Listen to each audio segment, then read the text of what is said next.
So, jury, we're ready to do this. All right, Dante, you're up first. Wow. Dun, dun. So, Shane, in this game, fire represents life.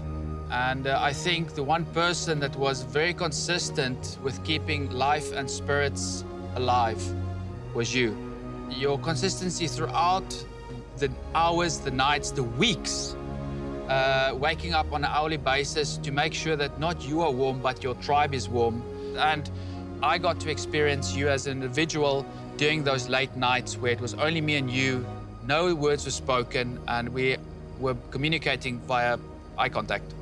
It's something that I will forever hold on, the fact that I got to see a side of you that none of these people got to see. So with that said, good luck for tonight. Congratulations on your position. And I will definitely see you out of the game for sure. Dino, day one, I saw something very special in you. You had a superpower. It took me 23 days to convince these people of this superpower that I couldn't put a label on. I didn't manage to do that. So I hope for you tonight that you are able to bring that superpower across and convince them of what I saw in you day one. So with that said, congratulations.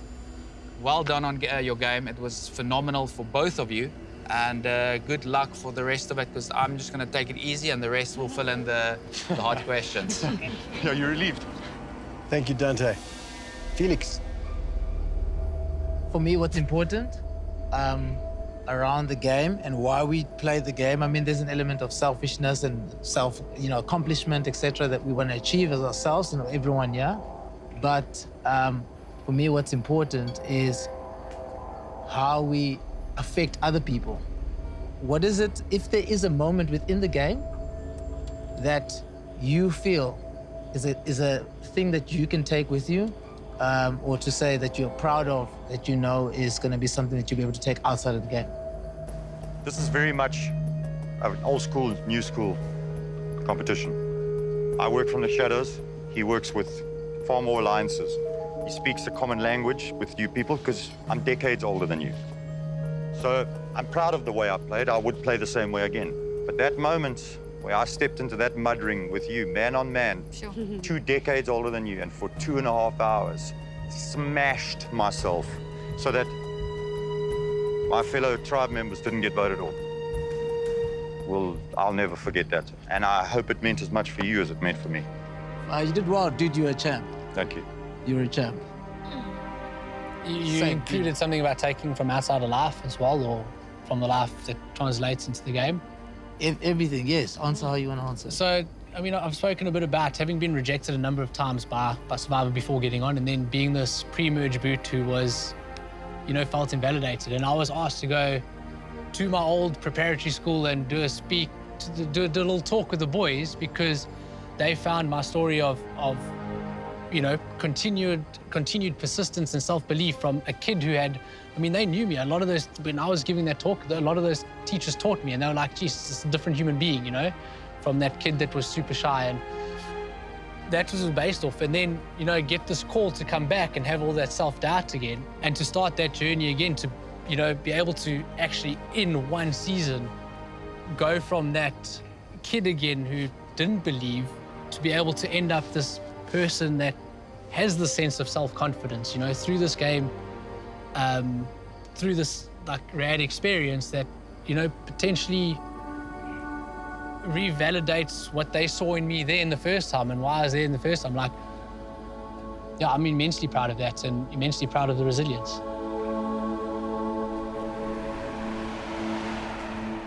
Meryl. Dino, for you, there has been much talk about the Dino demeanor because you look very different tonight. You walked in very different tonight. What is up with the rounded shoulders, the side-eyed glaring to the jury? Yeah, Dino demeanor, that's interesting. So going into this game with relative low confidence, for this season in particular, off the back of having a reputation for being paranoid, I decided to lean into it a little bit and try and make it work for me. So I took character traits of me that are present in me now, that were present in me younger, and I leaned into them and I utilized them as tools. And I think everybody used some of their dark side, you know? I think. Thank you, and congratulations again. Thanks, Meryl. Super proud. Thank you, Meryl. Steffi, you're up next. I'm going to start with Shane.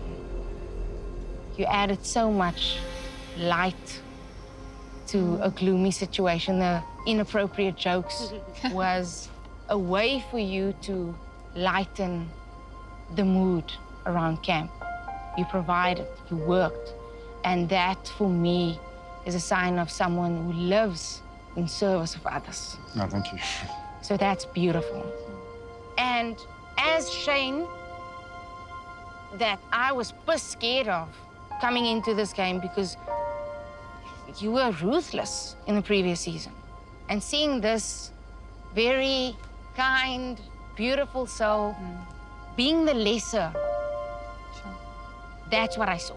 You chose to be the lesser in order to serve the collective. So, I love you, and you have my heart vote. Thank you. Right. And you, Dina. My goodness. You blew my mind. You are so brilliant with regards to strategic play. It irritated me that you carried this submissive demeanor, the Dino demeanor, in your body. Because you are on this on the season, and you deserve to be here. Thank you. And to have seen the courage and the change in your demeanor over every single vote, it's beautiful to have witnessed. You have my head vote. And I'm torn because I am head and heart. I can't separate it because that's what makes me me. So I need you guys to convince me why you. Like to go? Dino and I have spoken about it, and we have played such different games, but gotten here nonetheless. And I respect the hell out of this man for playing the game he did. And I know he respects the hell out of me. And yeah, thank you for picking that out, because I really have felt as the underdog here, funny enough. And that's not a ploy, because my kind of game is much more under wraps. Props to Pops for wearing his princess dress. Hey. You know, I had to find a way to soften what was seen as a very hard exterior. So this is a cover story. My daughter told me, Dad, bad guys are not winning. And I'm like, because she said, how are you going to play? I said, I'm going to destroy people. And her and I sat down and constructed a way, which was, Dad, just be like a dad. So when you started calling me Pops, and I kept saying, I hate that name, I didn't hate it. And these colorful things I like them now. It's just part of my pink rocks. But it was a tactic of mine, and I'm glad it worked. And it felt good, and it's changed me. And I want to carry on being that kind of person because it feeds me. Awesome. Stevie, this is a difficult one because the head argument, I could apply logic and strategy and the history of the game to try to spin that around. The heart one needs a bit of time. And unfortunately, we didn't get all that much time in the game. And yes, I'm a part of the reason that happened. That was because, you know, the head said Steffi's a threat, unfortunately, you know. So I'm not going to be able to solve the heart dilemma tonight, not at all. I sat with the head heart dilemma last night. I really did. And I know that is incredibly difficult, particularly because that head heart dilemma, whichever choice you make, can have an impact, an incredible impact. So I'm sorry that I can't do anything to alleviate that dilemma for you right now. And believe me, I would if I could. But I do appreciate that at this point, I at least have your head vote, and good luck to you. I hope that at some point throughout the night tonight, you'll be clearer and you'll be happy at the end with whatever decision you make. Thank you, Dino. No, thank you. All right, Phil. you and I were very close, you know, from the first couple of days. We did a lot together, we spoke a lot, we planned a lot, we strategized a lot, and we got a lot done. And we both knew the day would come where it'd be you or it'd be me. I'm reminded of the nights when it was just the two of us back at camp. Because we knew whichever way the next day went, that one of us would sit at the final. And we made promises to each other for our relationship outside of the game. And I know that those promises will still be held and we'll still be friends, and I respect you and I respect your game, and I'm really proud of what you were able to achieve. Thank you. And no disrespect to you, Shane, but tonight you have my vote now. Appreciate that. Yeah, I'm privileged to have been able to play alongside you for such a long time, and yeah, I'll honor every real life commitment we've made. Tasia, your turn. Gentlemen, I'm gonna play open cards. My vote's leading towards Shane tonight, and it really revolves around a singular incident that has left a bad taste in my mouth till now. So, Sure. This is a question for Dino. The incident was the day you won massive immunity plus the car, and I came so close, and I was utterly dejected, and I couldn't bear the thought of having to go back to camp, feeling that way. So I immediately approached you after sincerely congratulating you. I was delighted that you won, but man, I was like, please take me along on the reward, and you immediately told me, sorry, Tej, I can't. And it got to a point where the world saw me getting on my knees and begging and pleading and imploring, Dino, I understand that strategically you need to do what you need to do, but you're getting to take 3 people along. I mean, have a little heart, Man, where's the empathy? Where was the humanity? You're talking about being depleted, begging, pleading, right? And asking for this empathy. But at the same time, most recently, you had this massive bowl of bolognese where 4 of us didn't eat, or 3 of us didn't eat, and 1 got a bowl of rice, okay? In what has been the toughest season to date. Those 4 people, through Merrill, got an opportunity to go onto a food reward. And the food was right there in front of us. This far, we could smell the Chinese food.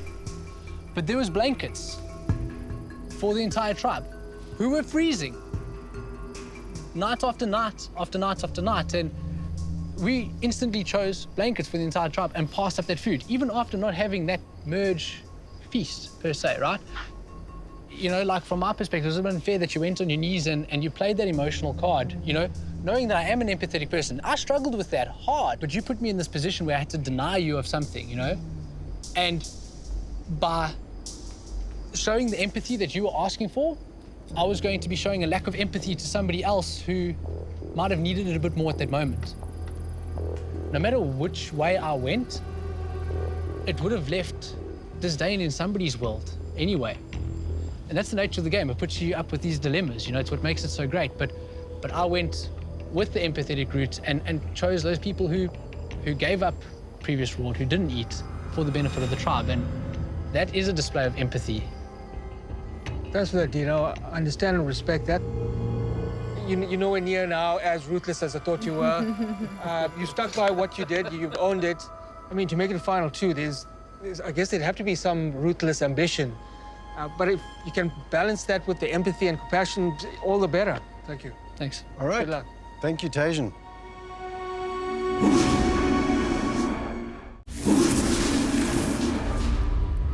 Kelani. I went into season 5 hardcore the way I would go into a fight and competition, and I didn't share anything much about myself in terms of my heart. I promised myself coming into season 9 that I would open my heart out and play a fairly open game in terms of my emotions, but in a positive way, in socializing with people. And I do believe it played a great role in me getting to top 5. And that's important to me. It's the open heart is very important to me. So I would like to know, give me one instance where you made a decision based on a heart over head situation, if you could explain. Please start with you, Shane. My relationship with Tajan, from beginning to end, was a heart over head thing. Because everyone had a lot to say and, you know, would laugh at you openly because you were starving. And that doesn't work for me. You know, and that's why I chose to feed you and risk my game. You know that. How many times I came to you because I felt it was wrong, you know, like I probably have lost 20 kilos. But when you come in as lean as you, that needs some special attention. You lose your mind. And I feel that, yes, although I stole from the tribe and boiled extra rice and gave it to you, that I would do it again 100 times. My heart overhead every single time there. Thanks for that. So my game, I did have to detach somewhat emotionally at times to be able to play head over heart. But in my life, I lead with heart. And that's been one of my challenges. That was one of my challenges in season 8, and I couldn't make that mistake again. And that's why I had to adapt this game. And it wasn't easy to switch off, but I did have to switch off at times. So no, I'm not going to say that, no, I entirely led with heart this game. That would be a total lie. The word ruthless comes up, and I own that because at times I absolutely was. And you were one of the recipients of that, you know, in full force, unfortunately, and I will own that. But those elements of heart over head still came into this game because that is who I am intrinsically, you know? Fair enough, thanks. Thank you. Tony, you're up.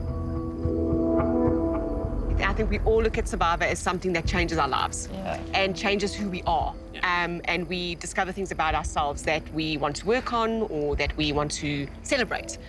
My season 6, I was highly emotional. I am still highly emotional. But in my season, I turned those emotions into negatives. It was an ego thing a lot of the time. And so my Survivor experience taught me to work on my ego. And I came into this season saying, try and dispel the ego. Don't use your ego. Don't let emotions run your decisions, etc. And it's hard, you know, because emotions are often negative.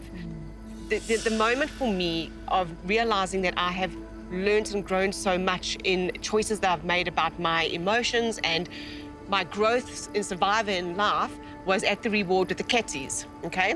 There was a moment where Shane, you helped Marion and she finished. Then everyone, Dante helped Meryl and other people came and helped Meryl and she finished. And then, well, and Kilani, and I was standing all by myself still, his and Katie's. My ego could have been so bruised by that. But thanks to the Yantau boys, again, the empathy and kindness that you guys ran up to me and you helped me. It was that day that I tested my emotions, my ego, and being happy for others' blessings. I would just really like to know, like from day 1, when you stood on the mat in this game, to day 39, what have you learned about yourselves that you're going to take out to the real world and apply? Dino, let's go for you first lesson. I mean, I touched on it. Day 1, I didn't really believe I deserved to be in this game in the first place. Never mind, yeah, the final 2. There's a couple of things that I learned on this journey. It was that constant negative voice that was in the back of my head and allowing that to diminish and allowing a positive voice to grow, which is probably the biggest thing. It's that I'm far more resilient than I've ever given myself credit for. You know, like I had this positive mindset throughout, even when starving and hungry and whatever, still sharing food or whatnot, you know, like I still had the thing of like, wow, I'm starving on Survivor. I'm in the pissing rain on Survivor. This is amazing, you know? And hell, the final immunity challenge, I won a challenge I never thought I would ever win in Survivor. I lost a hell of a lot of puzzles, and won an endurance challenge right at the end. Like, that was like this epic moment for me that was like, dude, actually, you know, if you just gave yourself a little bit more credit and worked on a couple of things a little bit more here and there, you could do these things more often. They could be a part of you, and you could actually be, you know, better at these things than you give yourself credit for. So yes, I mean, I had a lot of moments of realization, and I've had like one big arc of realization as well, and I'm grateful for it. It's one of the best things about having been on Survivor. You know, it's being able to take that stuff away, and I'm sure everyone's taken something away from it. I mean, that is absolutely one of the most amazing things to be able to do. So, yeah, it's a great reminder. Thank you. Good. So we had family come and visit, and of course none of my family could come because they're all conspiracy theorists and they don't get the damn vaccine. And I'm like Lonely Joe. And my mate Jeremy arrived. And and it hit me.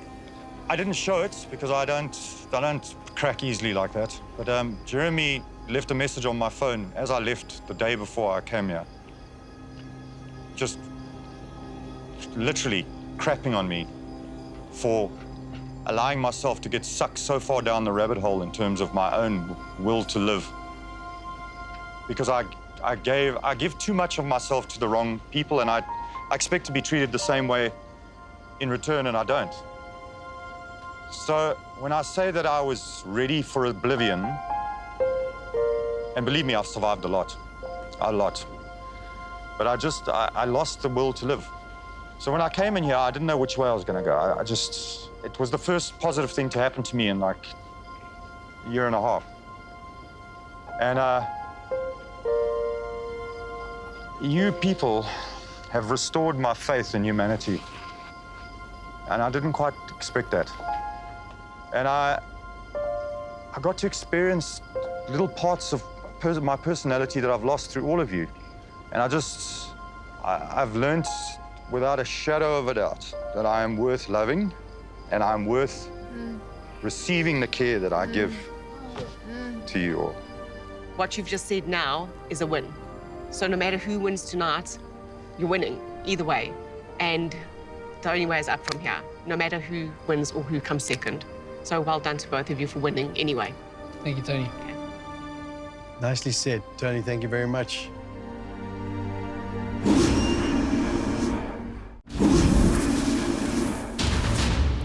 Marion, last but most certainly not least. Pops, I'll start with you. Last night, there was no malice or malicious intent to degrade you or your game in any way. I love you with all my heart and soul, and I think you know this. But I chose to come into this game and play my own game because I knew if Marion and Shane were together, I would never get to the end. But every move I made, even though I didn't involve you, I always had your back. And I know that you were frustrated, that you felt like you were just handed a name. But never did I ever do something that caused you direct harm.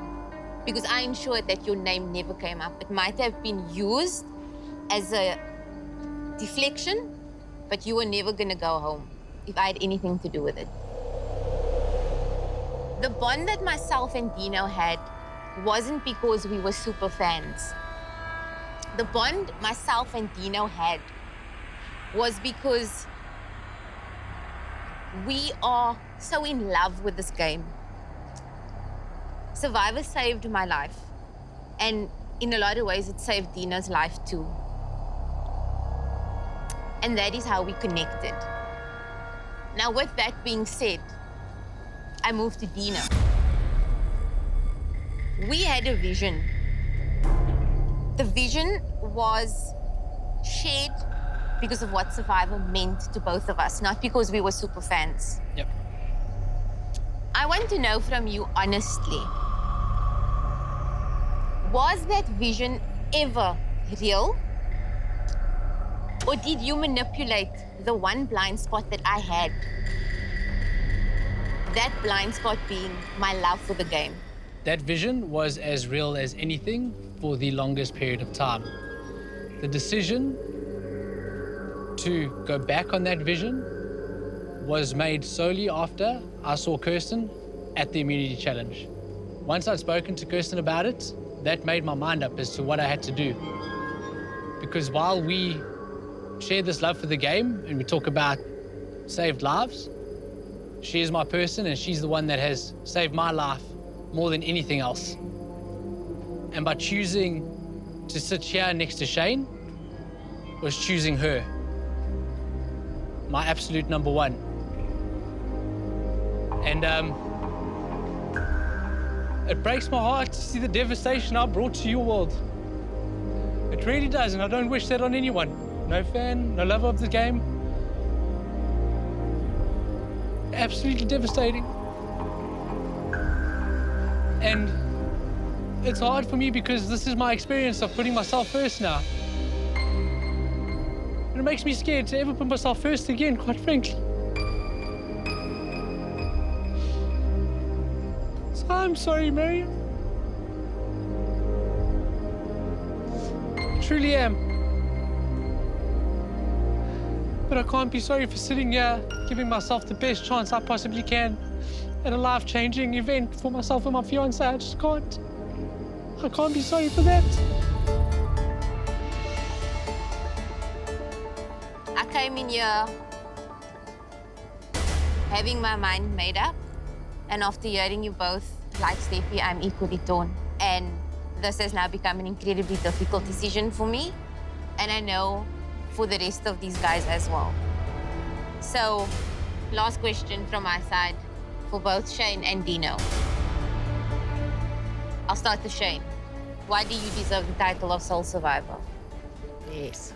I deserve the title of Sole Survivor because I've fought tooth and nail with nothing, and I've spent a lot of time fighting on my own. So I've had to make do with the little relationships I've had, where acts of kindness and loyalty and honesty, as opposed to the first time I played. And my age is a thing. You know, I've put my body through hell. Like I'm 20 years on some of you people. And it doesn't make me special, but I hope you appreciate what it took to do that and still maintain the care and, here it is, you never thought you'd hear this, honesty I had with just 99%, all of you. I managed to get through this year with almost no lying. And how difficult that must have been for me, because truly, this game was built for me with the lying and skullduggery, and I came in not knowing that that's the way I would play it. And when I eventually found resonance because of what you guys had given me, I went with it, and I'm very proud of that. Very proud of the fact that I could do that and have these alliances with people and not break their hearts and still find a way to win. And the two of us have come at this from two completely different angles, so I cannot imagine how hard it is for you guys. But do not, under any circumstances, underestimate what it took for me to play this game and play and be here. Empathy brought me here. Understanding where you're at, if I was in your shoes, got me here. Those are things that are not clearly visible to all of you, but equally effective. That's why I'm here. I deserve to be here. And I hope you all see that. Dino, same question. Sure. Look, I deserve the title of Sole Survivor because, you know, I came in with a mission to do what I needed to do to take down that title. And I fought tooth and nail to stay engaged and stay connected to the game throughout, stay present and relish every single moment that this gift is, you know? Everything I did in this game while it was to survive until the end, at the forefront of my mind was to do survivor right and do survivor justice, and I feel like I did it. I accomplished that. And my highest value set in life is family and friends, and my life back home reflects that entirely.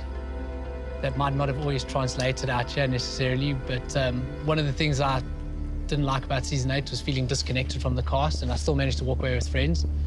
But tonight I know that once we leave this game, I do walk away with lifelong friends that I've shared an epic journey with. And yeah, I hope tonight when you go out to vote, you do go out there and believe in the vote you're casting and vote for the player you think played the best game. And good luck with your decision. And thank you for being an epic and kind jury with humanity, no malice, and nothing but love and respect. I think I speak for both of us, we really appreciate it. It's very welcome in a game that's been this tough. So thank you, guys.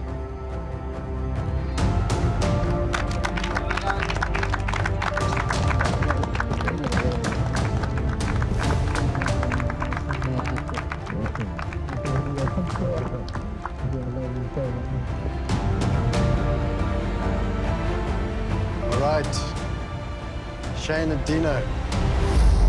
That's it.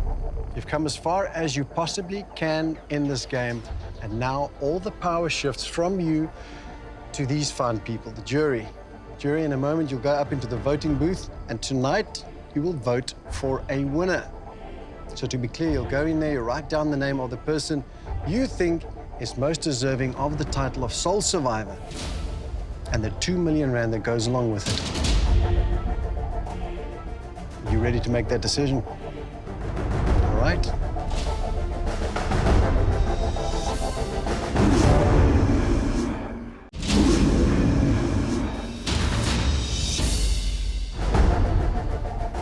For one final time, it is time to vote.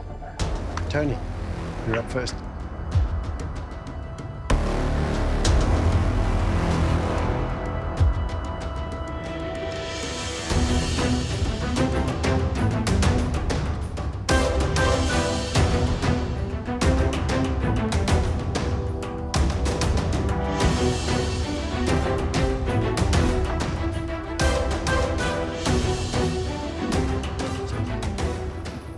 I do believe we had a very similar game, and I wish I had trusted you more.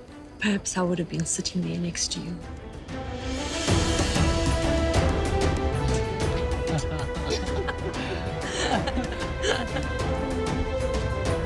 I love you. You're like my geeky little brother who just knows this game so well.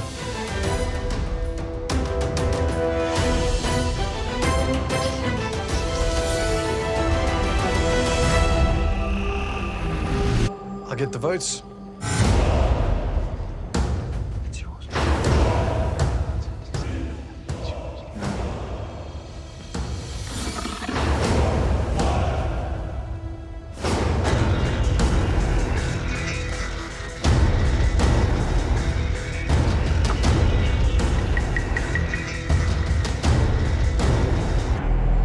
And so another season comes to an end. And I just want to thank you all for coming here and playing this crazy game again. And this time bringing your 2.0. You know, people marvel at this game and wonder, how can Survivor be so fascinating and so relevant season after season after season? And the answer is you guys, the castaways. You beautiful people, determined, passionate, and definitely slightly crazy, who come to play the greatest game on earth. Thank you for that. And this season was truly exceptional because each of you came in here knowing that not one person, not one individual is greater than the game itself. And even the person who wins this season will know that the reason for their success is because they got to stand on the shoulders of giants. Allow me to remind you of the golden rule of Survivor. Always. Expect the unexpected. Dino, Shane, one of you has just become 2 million rand richer. And we're about to find out who that is. Because I'm going to be reading the votes tonight, right here at Tribal Council. Oh my God, I'm gonna be sick. That is insane.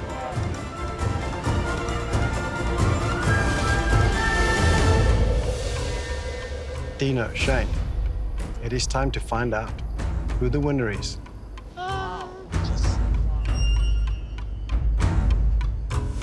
But you know, I'm not going to let you go through that alone. Yes! So I've brought your loved ones here to join you for this moment. Bring them in. All right, there you have it. Jeremy and Elsa and Kirsten and Stephen. Shane, your mother Elsa and your friend Jeremy. Dino, your fiance Kirsten and your brother Stephen. Well, loved ones, welcome to Tribal Council. Shane, Dino, you ready for this? Yep, I'm afraid so. I'll read the votes.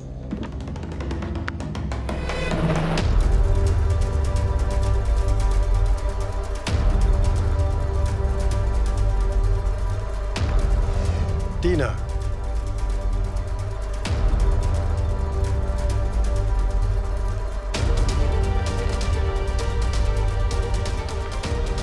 Shane. 1 vote Dino, 1 vote Shane. Dino. 2 votes Dino, 1 vote Shane.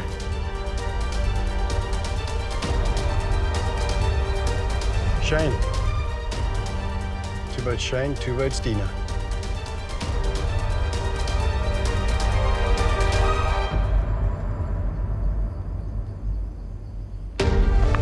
Dino.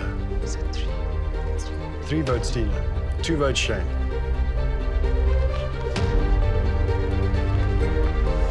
Dino. 4 votes Dino, 2 votes Shane.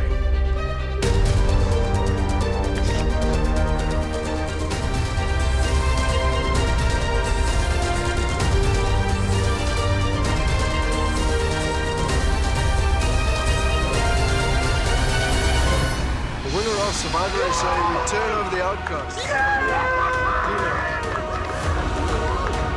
Dino, that's 5, that's enough.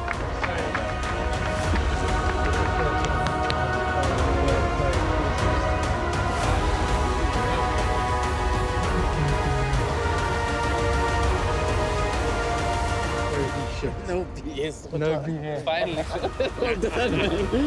Dude. Well, there you have it. The winner of Season 9 is Dino. Paolo, don't go away. We'll return in a moment with the entire cast for our reunion show. This is the finale of Survivor SA, Return of the Outcasts. I don't know what to do with myself.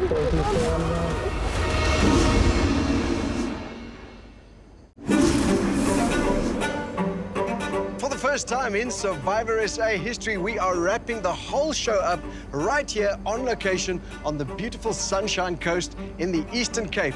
And tonight, the whole Season 9 gang is back together for one last time to reminisce about the past 39 days. Wow. It is a big night. And may I say, you all look absolutely fantastic. You clean up really well. And you smell so good. It truly has been an exceptional season, and you all played the game on a whole other level. So thank you for that. But Dino, in the end, you outwitted, outplayed, and outlasted everyone else. So let's hear it for the Season 9 winner, Dino Paolo.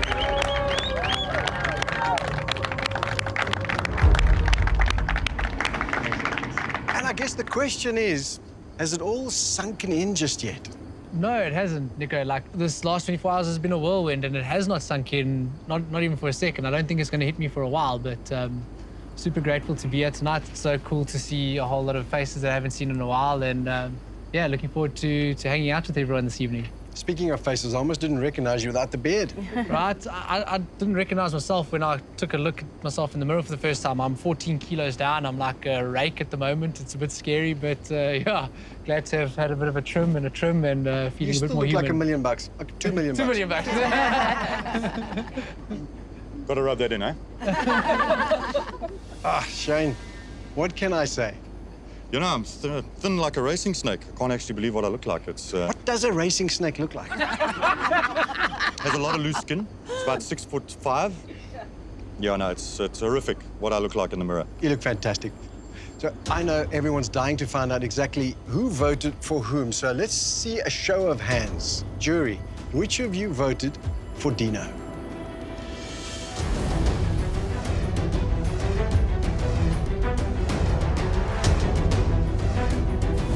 Look at that.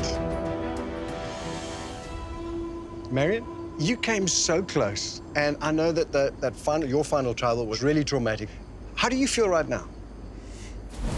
I feel like I won the season. I might not have gotten the title or the 2 million rand that comes along with it, but for me, I won so many personal battles and overcame so many things, and the fact that I walk away from this game with a true sense of peace and calm, and I'm so proud of myself, so I am in high spirits. So, but you do know why you were voted out at the 11th hour, right? When I got back to the juryville, I realized that no one was ever going to take me to final 2. And I think the only way for me to secure my spot in the final 2 would have been to win that final challenge.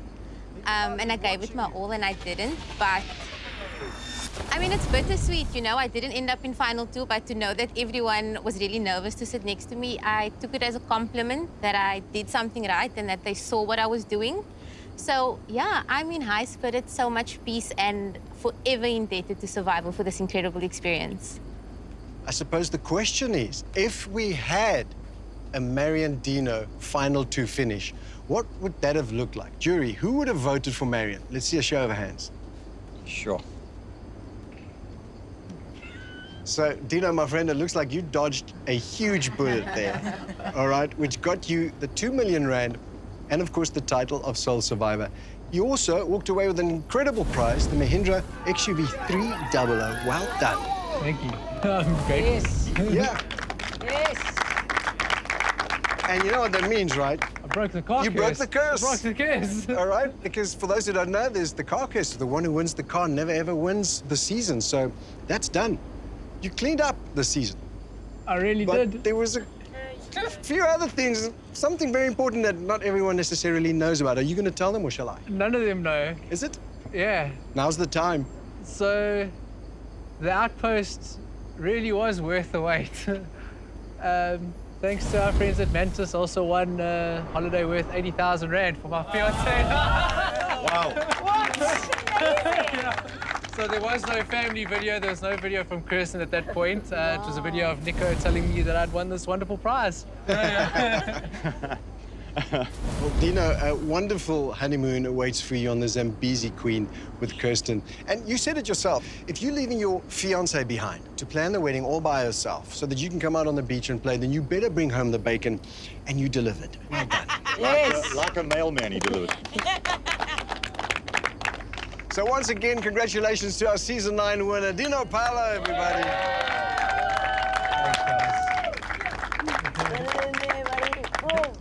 Okay, so I'd like to move on to Chappies. How are you, Chappies? I'm doing well, thank you, Nico. So you came into the season guns blazing, both of them, and then you promptly left again. Yeah, you know, I didn't even have time to warm up these guns, but that's the beauty of the game, right, Nico? And it's difficult to take a lesson from it, but there's always a lesson to take from the game, and mine just this time was, how can you tell people that it's okay to fall down if you don't do it often yourself? You know, and this is what the game presented me this time, was just the opportunity to put what I believe to the test. And I'm grateful for that. As you should be, and well said. And I think perhaps maybe everyone, because I said, you know, food's going to be scarce, they were like, well, then we can't have Chappies in this season, right? So you've probably stolen things already tonight, some food, and you've probably got stuff stashed away. So I came packing tonight. I brought you a few sweets just to tide you over. Nico, thank you so much. Thank you so much, Nico. So don't take from anyone else, okay? All right, Nico, thanks. Don't worry, Pinty's gonna take it soon.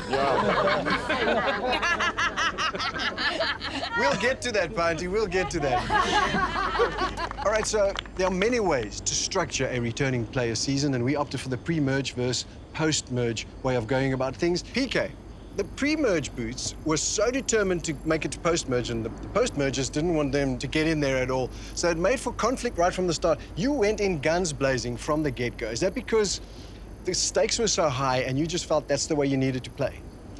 Well, for me, Nico, I just didn't want to be on the outside from the beginning. I mean, the first time I played, I made it to merge, and I was in a minority. So I thought once I start with a majority and develop with them, maybe I'll be safer this time. Unfortunately, it didn't happen that way. I lasted 5 days and I was eradicated. 5 incredible days, PK. Well, post-merge or pre-merge, one thing is sure, you all came packing, and it was incredible to watch it play out on screen. And who would have thought that we'd end up with one pre-merger and a post-merger as our final 2, which is, I suppose, testament to the fact that indeed, in the end, it was just a level playing field.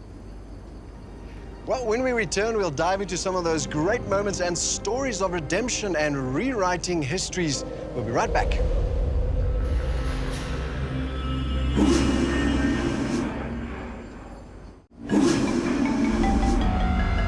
This is the return of the Outcasts reunion with the 20 fantastic castaways who gave us such a thrilling ride for the past 39 days. So many surprises this season. Of course, the fact that we were playing for 2 million rand. And then I said it was going to be much tougher. The challenges were going to be tougher. You were going to have more twists. And of course, you were going to work for every morsel of food. And when I look at the collective amount of weight that you all lost, the proof was in the pudding. So collectively, up to day 39, you as a cast lost 109 kilograms. Wow. All right? And then, of course, tipping the scale, our top 3 were with 14 kilograms lost. In 3rd place, Dino. Sorry, Dino, you can't win everything.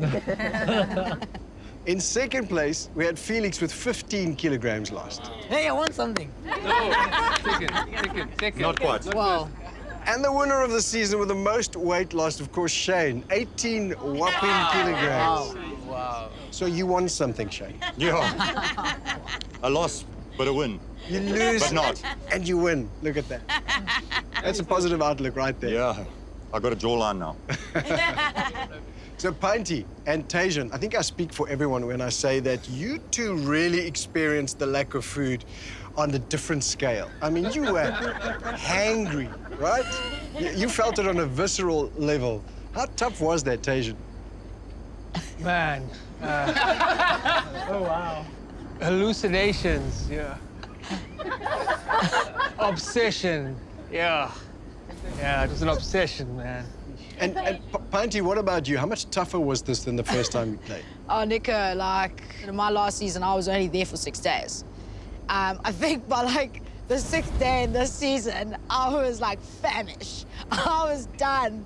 And, you know, it was all what I wanted to, it's part of what I wanted to experience in this game. You know, that was part of the list. It was like, I want to feel that starvation, that, like, lack of food, and I felt it. I felt it tenfold. Yeah, we noticed.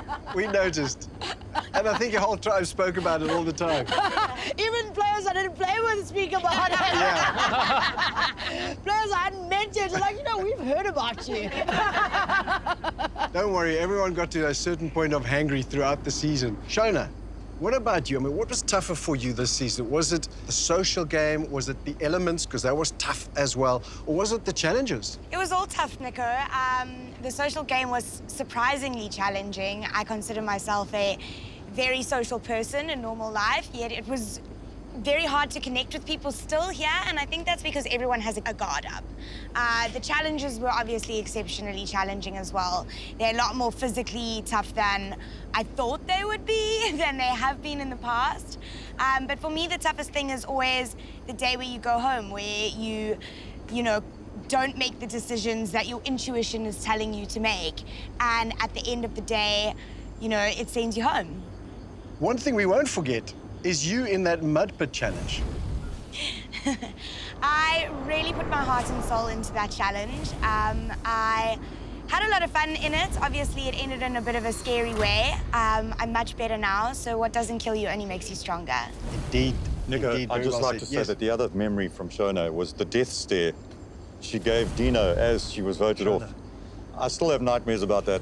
I think about it every night. No, seriously. So obviously I hit that idol under there, and I was thinking... Shona, you know it wasn't Dino that outwitted you with that, right? Phil, would you like to weigh in on this? Yeah. I've got a new flippy flopper right here. Whoa, Right okay, here. whoa. Now we're calling people names. Hold on. In the spirit of calling names, you were the challenge beast of the season. For those of you of the pre-mergers who didn't get to see this man in action, he eventually earned that title. And so you ducked and dived the title for a while, though. Are you happy to accept it now? No, I am the challenge beast for the season. I'm just glad these people voted out that guy first, because I did not want the competition on the day. Now, in this game, we always say, always expect the unexpected, right? And this season, there were quite a few unexpected things, starting off with the 2 million rand, and then in the game, the outpost. And of course, we had a late tribe swap just before merge, and then the family visit that you all thought might not actually happen. And we had that at the final 3. So a lot of curveballs this season. And then, of course, there were the curveballs that you threw at one another.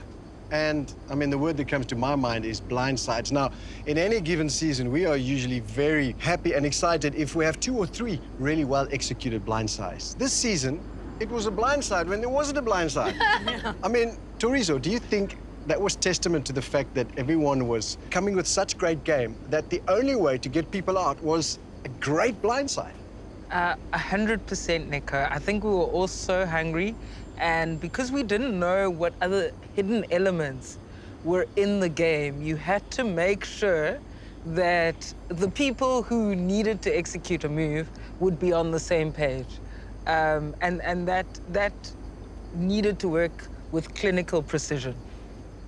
So, Steffi, is that why a number of you were voted out with idols in your pocket? Yeah, Nico, I don't know. I wouldn't have done anything different. I played and I let my guard down, and I really trusted the people that I worked with, that I thought I worked with, who flipped on me and who blindsided me. You can say the names now, everyone knows. But I'm not going to sit here and be hypocritical because I turned on my own. And they used that as leverage, you know, to win her trust and to make her feel comfortable because she came in next.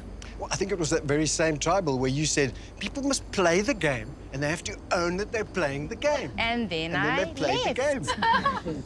Exactly, Nico. Devin, you experienced a similar feeling. You know, that idol is so light when you find it, and you can hide it in places, you know, easily.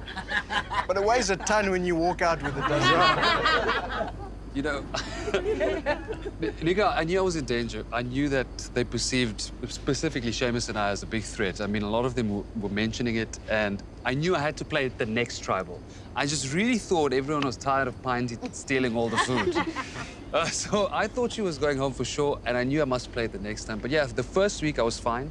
But the second week, I started having nightmares about this idol, like legitimately just thinking about all the alternative ways I could have played it. It stings. It does. It hurts. Walking out there in my crotch, it was sore. That's the thing, is because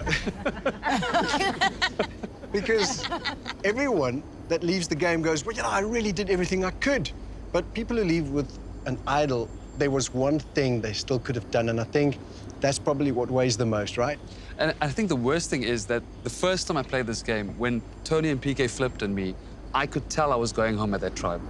So the only thought I had at that point was, I wish I had an idol. This time, I had absolutely no idea I was going home, and I went home with the idol, so yeah. Again, testament to the modus operandi. Kudos to these guys. I mean, that was an excellent blindside. Indeed. You're welcome. Meryl, Yes, Nico. you also had a couple of tools. I had a couple of tools, yes, I did. And at the time, I had seen my name so many times and had people that I worked with from the beginning betray me. And I just needed like a little minute to feel safe. And I mean, here was this golden carriage presented to me. And I hopped in it and I trusted this tripod. I felt like there were these 3 heads with 1 heartbeat. And exceptional at their delivery of their, like, oh my word, we're here for you. Like, I was bamboozled. And I not only played a tribal counterpass, like, completely incorrectly, I sat with a 50-50 coin. But for me, there's a story in there because I really battled with empathy and, like, the cutthroatness, like that kind of dichotomy within the game. And for me, the fact that I left with naivety was a win for me because those are things that I use every day in my life. So that I could leave with that still intact, it was a beautiful story for me. So we unburdened her, basically. You did. You helped her. I mean, all these favors you guys are such great people. You're so kind. Now, we're just talking about the real tools in the game. Then there were a few items that were not real. Shona, Dino showed us where your fake idol was buried. Yes. I was learning macrame before this. Yeah, Like, beautifully how can done. I Some of fool the people best. with arts and crafts? Some of the best work we've seen in Survivor SA, I must say. I was going to make a production line of idols. Do you want an idol? I'll give it to you if you Trust vote Shona with to me. start a business in the game in the same season. By the way, I don't know if you all know, but there was another fake idol right here at Tribal Council. And only one person knows where it is. Would you care to tell? Oh, look at that. Guilty. Seamus. The thing with a fake idol is it's got to be convincing, not just in the way that it looks, but in the way that you find it. So I've hidden one there on the front side of where the contestants would be. Oh, let me grab it. What is it? Now that's a racing snake, Nico. Oh, my word. Oh, yeah, that would have looked good. Well, it's been at Tribal Council all the time throughout the season. Oh, wow. A little bit of insurance. And he's still blushing. Is it still valid in the game? No. As valid as yours is, Tim. Yeah.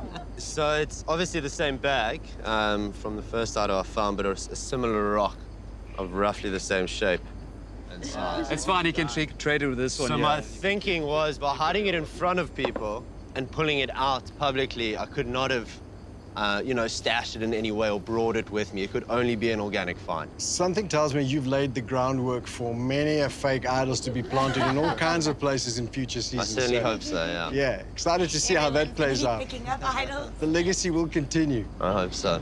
So essentially what you're all saying is that next time we don't have to give you any tools, you'll just make your own and play with them. Effectively. This is basically arts and crafts class right here, dude. Like, Tajan, what about your fake idol? Well, Seamus was saying his fake idol was to distract votes. I only found out after I went home that night. With my play, I attracted votes.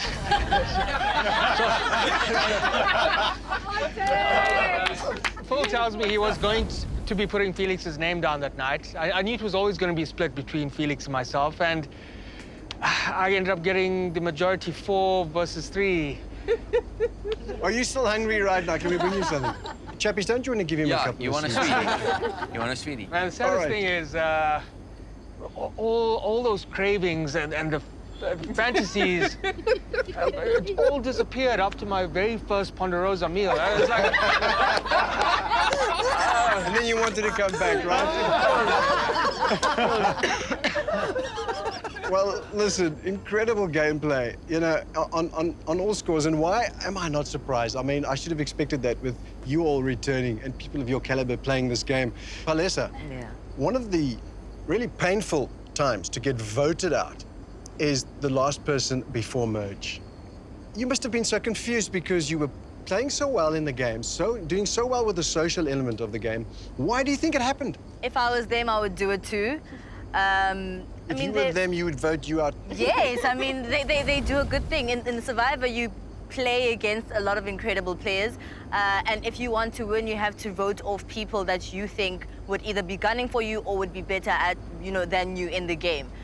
And so being voted off, especially with a cast like this, is both, it's a compliment and a curse at the same time, right? So you want to stay in the game, but there is a compliment for all of us that says, I can't do this with you in this game, so I need you out. And they couldn't take me to merge, and yeah, they made the right decision for themselves. It's been a crazy season, and my head is still spinning. I can only imagine what the viewers must feel like. So let's take a break. When we come back, we will talk about fluidity, humanity, and personal victories. Don't go away.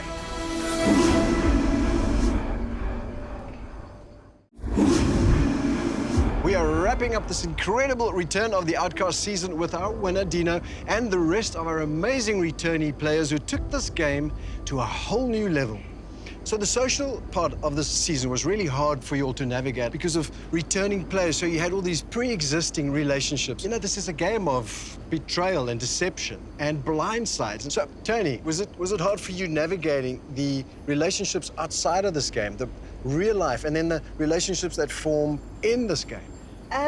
When we started playing, it was a bit difficult because I had PK on my tribe. And it's a known fact that this is like my guy, along with Tev. So being on a tribe with the one person that I'm super close with was going to be difficult. Seeing Yantao coming to the mat every time and I'm losing these people that I loved was also difficult. But when I got to merge, to be honest, I'm not that connected to these people. So I was going to be ready to actually cut any of them because those were my people that already left. So I figured that once I got to merge, I'd probably be able to cut them. But by the time I got to merge, I had made connections with these people. So I was damned either way, to be honest.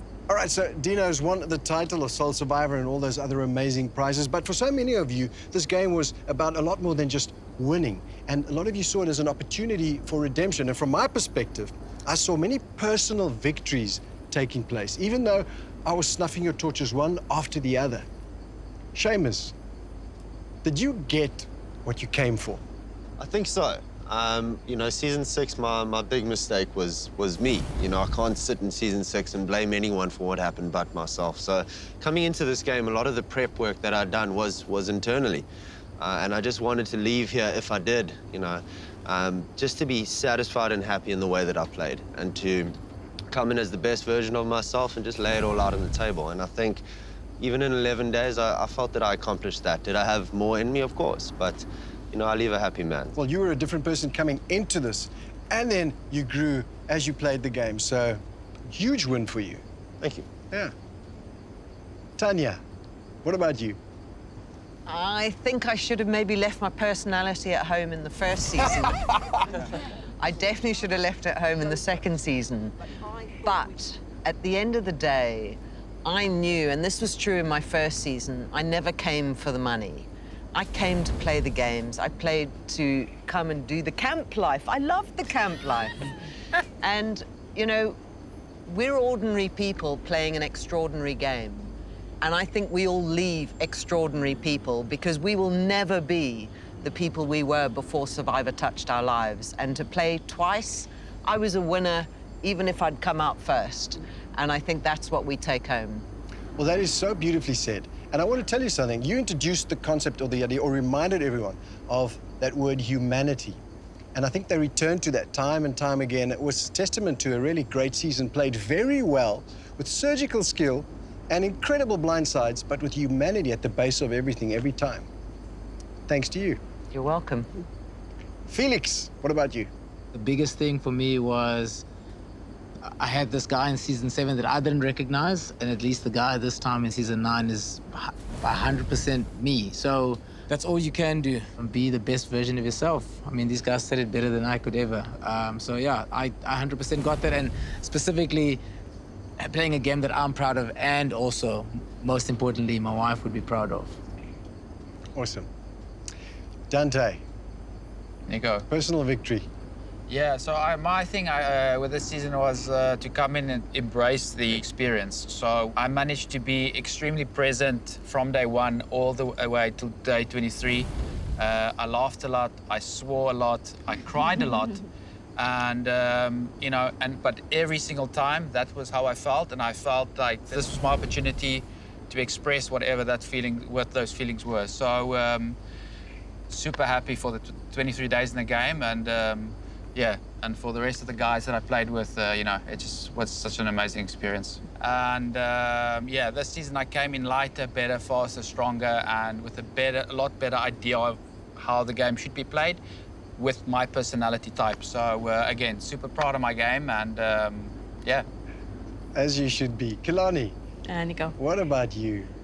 You know, I came in this game to play with an open heart, and I can safely say I managed to do that, and it carried me all through the 35 days, which outlived my expectations, and I've made so many connections with people I didn't expect to, so it's a win-win. I played with my body, mind, and soul. It was wonderful to see, an inspiration. Thank you. It was a pleasure to play with all those games and all the people. Steffi, what about your victories? Sure. Obviously in season 7, I'm actually I'm a softie, you know. You wouldn't say that when you're running across the water. Gladiator. Yeah, I'm a marshmallow, and I love art. I get angry quickly, but then I get over it quickly. And the previous season, I had this very hardcore exterior, because I didn't want anybody to come too close, because I didn't want people to see that side of me. And this time I left everything on the floor. And yeah, I played this game with courage and vulnerability. Sure. And those two elements went hand in hand for me this season, because you can't be one without the other. Indeed. And you look like you were having fun all the way through. I was having the fun. previous season you played, I struggled to get you to open up to me at Tribal Council. This time you just couldn't stop chatting. I had so much fun with you. Thank you. But this is me. Yeah, you played with head and heart. Well done. Okay, so Shane, quickly sum up for me. What do you take home? You know, I came into this one knowing I have a certain skill set, which is to be able to undermine, be able to read people. But I suddenly got here and I've met a whole bunch of these people and I felt so wrong about playing that game with them, and I'm very, very good at it. You know what was interesting is that you came into this game and you said, I'm going to be tough as nails and I want this game to be tough as ever, and you came in trying and wanting to be hard, and the game softened you up because you allowed it. And every challenge, I would glance at you and you'd make eye contact every now and then. We'd know what you were trying to say to me, because yeah, I mean, a lot of these challenges for a tall heavy oak, it's just a joke. And I was bleeding every day, and I did get softened up. I really did. Dino, what do you take home with you? Aside from all the amazing prizes, I wasn't going to go there. From everything. Wow. Look, I mean, it's quite funny. Shane talks about coming in hard and then softening up. I came in always having led with my heart, and this time I led with my head, and I stood at a final Tribal Council next to Season 5 villain Shane Hatting, feeling like the ruthless one and he's the soft one. So I think I found a confidence that was waning, and I was able to change a negative voice inside my head into a positive one. It's not to say that the negative one will never be there again, but I think I've learned how to push through and find that confidence in times that I need it, and to make the tough decisions that I need to make for myself or my family, I suppose. So I walk away with an immense amount that you can't put a value on. I think that's very inspiring to so many people out there who think you need to be so many other things but yourself to be a winner. And you proved that wrong, so well done. Thank you. That's very kind, Nico. Thank you. And then to all of you, you know, I think it's testament to the fact that you come into this game and you just laid it all out there. So it's been wonderful to watch everyone. You know, when you leave here, when I snuff your torch, the one thing you always say to me at the end, which the viewers don't see afterwards, you say to me, this game changed me. And you know what the other thing is that I hear from most of you? Thank you. Thank you to the game for giving me the opportunity to change. You can't change unless you want to. So well done to all of you for wanting to and just going with the flow of Survivor. Well done. Well done, guys.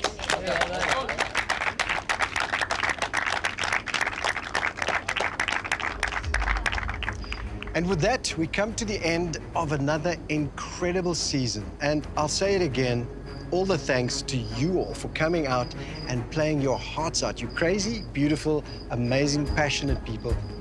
And as you leave this game and go into the real world and life gets crazy, just remember, this is why we came.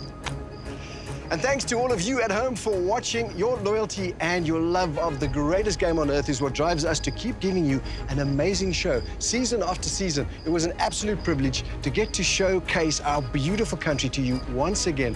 Until next time, good night, everybody, and God bless.